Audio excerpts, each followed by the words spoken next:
بسم اللہ الرحمن الرحیم۔ بہنوں، بھائیوں اور دوستوں، آج ہم تفسیر پیش کر رہے ہیں سورہ آل عمران کی آیت نمبر 171، 72 اور 73 کی۔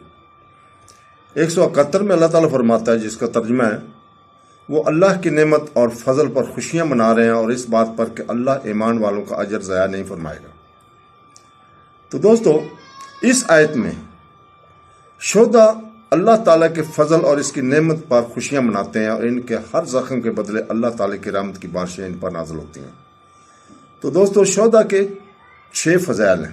نمبر 1، حضرت ابو ہریرہ رضی اللہ تعالیٰ عنہ سے روایت ہے کہ نبی کریم صلی اللہ علیہ وسلم نے ارشاد فرمایا، جس کسی راہ خدا میں زخم لگا وہ روز قیامت ویسا ہی آئے گا جیسا زخم لگنے کے وقت تھا۔ اس کے خون میں خوشبو مشک کی ہوگی اور رنگ خون کا۔ نمبر 2، حضرت ابو ہریرہ رضی اللہ تعالیٰ سے روایت ہے کہ سرور کونین صلی اللہ علیہ وسلم نے ارشاد فرمایا کہ شہید کو قتل سے تکلیف نہیں ہوتی مگر ایسی جیسی کسی کو ایک خراش لگے۔ نمبر 3، حضرت عبداللہ بن عمرو رضی اللہ تعالیٰ عنہ سے روایت ہے کہ حضور پاک صلی اللہ علیہ وسلم نے فرمایا، شہید کے تمام گناہ معاف کر دیے جاتے ہیں سوائے قرض کے۔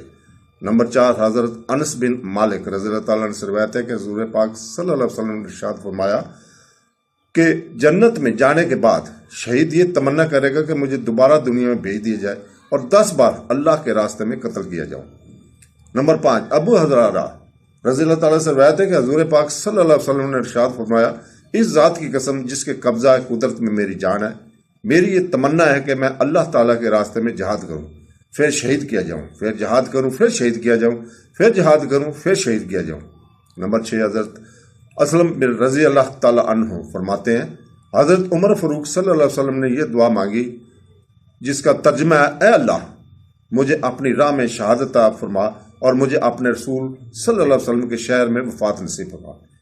172 آیت میں اللہ تعالیٰ فرماتا ہے، جس کا ترجمہ ہے، وہ لوگ جو اللہ اور رسول کے بلانے پر زخمی ہونے کے باوجود فوراً حاضر ہو گئے، ان نیک بندوں اور پرہیزگاروں کے لیے بڑا ثواب ہے۔ تو دوستو، شان نزول ہے اس آیت کی۔ جنگ احد سے فارغ ہونے کے بعد جب ابو سفیان اپنے ہمراہیوں کے ساتھ روحا نامی جگہ پہنچا تو انہیں افسوس ہوا کہ وہ واپس کیوں آ گئے، مسلمانوں کا بالکل خاتمہ ہی کیوں نہ کر دیا۔ یہ خیال کر کے انہوں نے پھر واپس ہونے کا ارادہ کیا تو تاجدار رسالت صلی اللہ علیہ وسلم نے ابو سفیان کے تعاقب کے لیے روانگی کا اعلان فرما دیا۔ صحابہ کرام کی ایک جماعت جن کی تعداد 70 تھی اور جو جنگ احد کے زخموں سے چور ہو رہے تھے، حضور پاک صلی اللہ علیہ وسلم کے اعلان پر حاضر ہو گئے اور آپ صلی اللہ علیہ وسلم اس جماعت کو لے کر ابو سفیان کے تعاقب میں روانہ ہو گئے۔ جب حضور پاک صلی اللہ علیہ وسلم حضرت اسد نامی جگہ پر پہنچے جو مدینہ منورہ سے 8 میل کے فاصلے پر ہے تو وہاں معلوم ہے کہ مشرکین خوفزدہ ہو کر بھاگ گئے ہیں۔ اس واقعے کے متعلق یہ آیت نازل ہوئی جس کا ترجمہ ہے کہ اس آیت میں صحابہ کرام کی عظمت اور ہمت کے بیان ہے کہ زخموں سے چور چور ہونے کے باوجود سرور دو کا عالم صلی اللہ علیہ وسلم کے حکم پر فوراً حاضر ہو گئے۔ تو 174 میں اللہ تعالیٰ فرماتا ہے، تو یہ 174 اگلی ویڈیو میں آئے گی اور 171 سے 173 تک کی تفسیر ہم نے پیش کرنی تھی۔ تو دوستو، اللہ تعالیٰ ہمیں قرآن، تفسیر اور حدیث پڑھنے اور سننے کی توفیق عطا فرمائے۔ آمین ثم آمین۔ اللہ حافظ۔